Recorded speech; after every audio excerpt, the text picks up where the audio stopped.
Et bonjour à tous, vidéo 2 donc pour la suite des signes astrologiques. On a déjà vu sur la première vidéo les 6 premiers signes. Là du coup on va voir maintenant les 6 derniers signes zodiacales. Alors, nous sommes du coup au signe de la balance qui est un signe cardinal. Donc je vous le rappelle, les signes sont divisés en plusieurs catégories, d'accord? Polarité, positive, négative, ternaire, cardinal fixe mutable et élémental. Du coup, élémental, je suis... alors attendez, terre, air, eau, feu. D'accord. Pour rappel rapide, les signes cardinaux sont ceux qui débutent les saisons, donc qui débutent par exemple le printemps, donc avec le bélier, le signe qui débute l'été, le cancer, celui qui débute l'automne, la balance, et celui qui débute l'hiver, le capricorne. Donc ces signes-là sont des signes dits cardinaux. Les signes cardinaux insufflent une énergie d'initiative au signe. D'accord? Ça donne à ce signe une énergie d'entrepreneuriat, de prise d'initiative, d'action, de leader, de dirigement, euh, de prise en main. D'accord? Il commence les choses. D'accord? C'est le début, la naissance, le lancement, la nouveauté, le commencement. Ok? Et c'est très bien ici dans le signe de la balance parce qu'en fait, le signe de la balance, qui est donc un signe cardinal d'élément R, c'est quand même un signe assez doux. C'est un signe,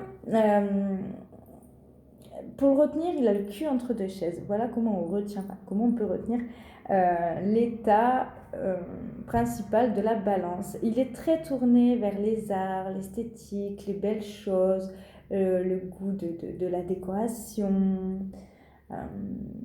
Il a ce côté très esthétique, étant gouverné par la planète Vénus. Ça lui donne une certaine sensibilité aux arts et à la beauté des choses. C'est un signe très doux, très harmonieux, qui rejette et qui a peur même parfois des conflits, des disputes, et surtout pour lui faire un choix ou prendre une décision reste très difficile.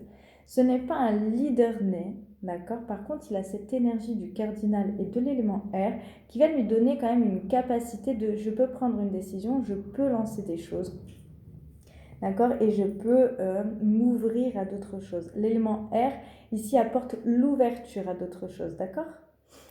On continue du coup avec le signe du scorpion. Le signe du scorpion, donc signe fixe parce qu'il est en plein milieu de la saison de l'automne. D'accord? Les signes fixes sont ceux qui sont en milieu de saison. Donc par exemple le taureau qui est au milieu du printemps.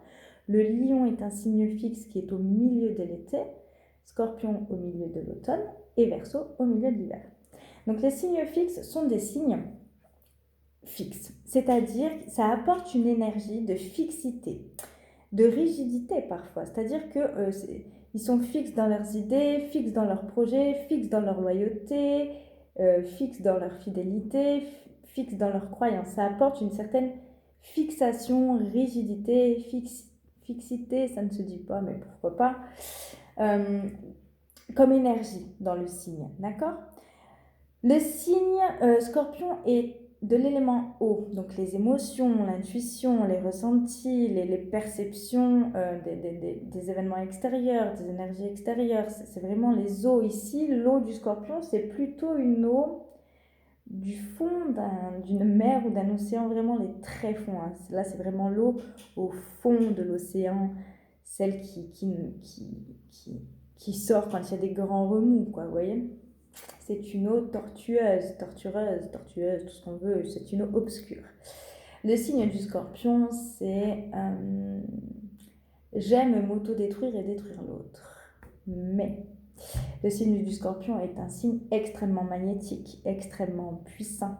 Il a une capacité de régénération, que ce soit au niveau médical, physique, physiologique et émotionnel, de se régénérer excellente. C'est un des signes qui a une plus grosse capacité de régénération quand même chez lui. C'est un signe extrêmement puissant. Il est puissant car il voit au-delà des aspects, il voit au-delà des apparences, aussi bien chez les personnes que dans les situations, que dans les épreuves. Il voit la profondeur des choses. C'est un signe qui est extrêmement attiré par les grandes questions de la mort, des mystères, du mythique. mythique et du mystique, du paranormal. Il y a vraiment, par exemple, pour imager ça, le scorpion, par exemple, voilà, en pleine phase d'adolescence, sera très adepte de parler aux esprits, faire des tableaux de Ouija, la voyance, tout ça. Ou alors très gothique. Mais c'est un exemple, hein, d'accord? Ça ne veut pas dire que c'est ça. Ok? Le signe des Sagittaires, donc c'est un signe mutable, feu. Donc les signes mutables, comme vous l'avez compris, ce sont ceux qui terminent les saisons, d'accord?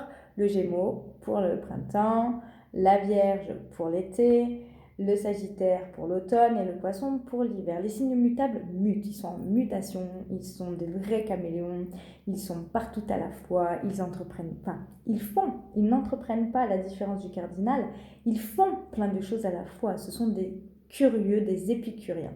Je suis partout, je teste plein de choses. C'est ça l'énergie du mutable, d'accord? Avec l'énergie du feu, on se doute bien que du coup, le Sagittaire est un signe très électrique, d'accord? C'est le feu de la foudre, là, hein? C'est pas le feu du brasier, on est plus sur un feu de foudre, quoi. Très électrique, très dans tous les sens. C'est un feu électrique et c'est marrant parce que quand même le Sagittaire, c'est un signe qui tend à son expansion de l'être vers le spirituel. S'expanser dans la matière, expanser la matière pour l'attirer vers une idéologie, une philosophie, une spiritualité. D'accord? Et donc la foudre, c'est vraiment je descends du ciel pour venir exploser la matière, quoi. Donc c'est marrant. Donc voilà, donc le Sagittaire, on le retient souvent comme Dora l'exploratrice. Le Sagittaire, il prend son sac à dos et il va découvrir des horizons lointains. Il a besoin de découvrir les voyages, ça peut être la découverte intellectuelle par des lectures, par des idéologies, par tout ce qui le nourrit et qui lui ouvre des horizons et le sort de son quotidien. C'est un être libre qui au quotidien ne peut pas être enfermé. Il a besoin d'espace, de nature, de grand air et surtout de bouger pour apprendre, pour découvrir. Il est assez tourné vers l'humanisme, hein, de toute façon, l'humanitaire, tout ça, ce sont des choses qui l'appellent. D'accord? Il est gouverné par Jupiter, donc en soi, la chance est là, l'expansion est là, la croissance accompagne souvent ce signe. Ce n'est pas, encore une fois, parce qu'on est Sagittaire avec son signe soleil, avec son soleil en Sagittaire ou son ascendant en Sagittaire que l'on est comme ça. Pas du tout. C'est une caractéristique, c'est une énergie globale. D'accord? Maintenant, on passe au Capricorne, signe cardinal élémentaire, donc premier signe de l'hiver, le signe on se replie sur soi, du retour vers soi, mais pas du retour dans l'introspection, c'est du repli sur soi. C'est je me ferme à l'extérieur, je me replie sur moi et je n'ouvre pas la porte à n'importe qui. Le Capricorne, c'est un signe dirigé par Saturne, donc d'autorité, de rigidité, on se retire dans le retrait, d'accord, le retrait du monde, le retrait de l'activité. C'est un signe mature, c'est un signe très contrôlé et contrôlant, dans le sens où il aime savoir où est-ce qu'il va, comment il va, par quelle étape. C'est un signe qui planifie, qui organise, qui sécurise. C'est un signe qui travaille sur du long terme, il est très, très doué pour le travail sur de longue haleine, d'accord? Alors, émotivement et sentimentalement, c'est pas un signe très expressif, pas du tout, hein. C'est un signe très analytique, très pragmatique. C'est un signe qui ancre dans la matière. Il a des capacités d'entrepreneuriat et de prise d'initiative par son énergie cardinale, mais il est gouverné par Saturne et c'est un signe de terre. Donc ce qui veut vraiment dire que le Saturne pose les choses sur du long terme, il planifie sur du long terme. Il n'y a pas d'imprévu avec le Capricorne, pas du tout. Il peut planifier sur 2-3 ans ses projets, tout à fait normal, et il les planifie vraiment bien de manière très méthodique. Le Verseau, signe d'air fixe. Verseau, donc gouverné par Uranus et par Saturne, donc il y a plusieurs types de Verseau. Le Verseau, c'est un signe électrique, clairement. Mais l'électricité, quoi, là, hein, d'accord? Donc, il est gouverné par Uranus, d'autant plus. C'est vraiment l'imprévisible, l'imprévu, l'indépendant, l'anticonformisme, le marginal, celui qui sort des sentiers battus, celui qui est là pour réveiller les endormis. celui qui est là pour réveiller une société, celui qui est là pour réveiller un collectif. Le Verseau, il est tourné vers le collectif. Le Verseau est un signe extrêmement sociable, mais dans le collectif, pour des causes collectives. Il n'est pas sociable pour être sociable et avoir des discussions futiles. Il est sociable pour des causes. D'accord ? Il est vraiment humanitaire, il adore les nouvelles technologies, la vitesse, il peut avoir un certain goût aussi pour la vitesse, voilà. C'est quelqu'un qui, son esprit est toujours en fusion, toujours très partout. Il a une intelligence quand même un peu avant-gardiste aussi. Il voit les choses d'une manière complètement différente. Souvent, les Verseaux se sentent un peu à côté de la plaque par rapport à leur époque, par rapport au groupe social, par rapport à la société, parce qu'ils ont une avance en fait. Ils ont quand même un regard avancé ou en avance par rapport à ce qui se passe. D'accord ? Ce sont des avant-gardistes anticonformistes qui sont là pour sortir des clous et il a une grosse difficulté face à l'autorité parce que lui-même ne respecte pas. Il a besoin d'expérimenter sa différence, de la marquer, de vraiment s'individualiser dans le collectif, quoi. C'est vraiment ça. Mais c'est un signe fixe, donc c'est-à-dire que le Verseau, il est extrêmement libre, extrêmement marginal, très indépendant dans sa façon de penser, mais quand il a une idée, un concept, une croyance ou quelque chose en tête, c'est compliqué de lui faire changer, de le faire détourner de sa route, quoi. Ok ? Et on termine du coup avec les Poissons, signe mutable d'eau, gouverné par Neptune, d'accord, principalement. Là, on a un signe complètement empathique, dans l'universalité.